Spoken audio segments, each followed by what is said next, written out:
नमस्कार, बहुत बहुत स्वागत है आपका। बात करने जा रहे हैं कांग्रेस के किसान अभियान की किस तरह से पोल खुल गई है। सोचा तो ये जा रहा था कि हस्ताक्षर करवाएंगे, एक तरह से पूरे देश में माहौल बनवाएंगे कि इतने करोड़ किसानों के हस्ताक्षर हमारे पास हैं जो कि कृषि कानून बिल के विरोध में हैं। लेकिन ये जो पोल है वो खुलती चली गई है, और ये कैसे खुली है उसको भी समझ लीजिए, क्योंकि उनको पता ही नहीं है कि कितने करोड़ हस्ताक्षर जो है वो किसानों ने कर दिए हैं, बाकायदा राष्ट्रपति तक पहुंचाए जा चुके हैं। लेकिन कांग्रेस को इस बात की भनक तक नहीं लगी कि आखिर किसानों के हस्ताक्षर की संख्या कितनी है, और कि ऑलरेडी एक ज्ञापन जो है वो राष्ट्रपति तक पहुंचाया जा चुका है जिसकी संख्या 2 करोड़ से ज्यादा है।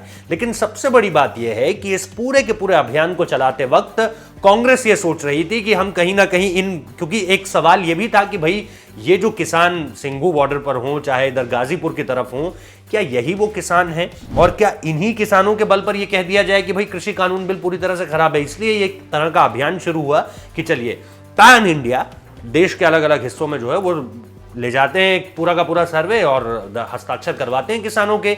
बड़ी संख्या में किसानों के हस्ताक्षर होंगे तो इसको लेकर के बात सामने निकल कर आएगी, और फिर बताया जाएगा कि भैया देखिए हमारे पास 3 करोड़ किसानों के हस्ताक्षर हैं, या अंगूठा जिन्होंने लगाया होगा उन्होंने अंगूठा लगाया होगा, मतलब 2 से 3 करोड़ लोगों की संख्या है, किसानों की संख्या है जो इसके विरोध में है।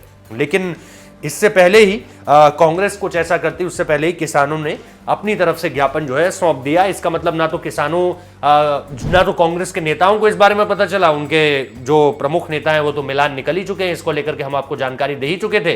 बाकी कांग्रेस का कोई भी कार्यकर्ताओं की टोली हो या फिर कांग्रेस का कोई भी शीर्ष नेता हो, वो किसानों की इस पूरी की पूरी मुहिम तक पहुंच ही नहीं पाया। वो अपनी मुहिम चलाने की कोशिश कर रहे थे, किसान उनसे एक कदम आगे निकले हैं। यानी कांग्रेस जिस राजनीति को करने की कोशिश कर रही थी उसमें वो विफल हो गई है। बहुत बहुत शुक्रिया इस वीडियो को देखने के लिए।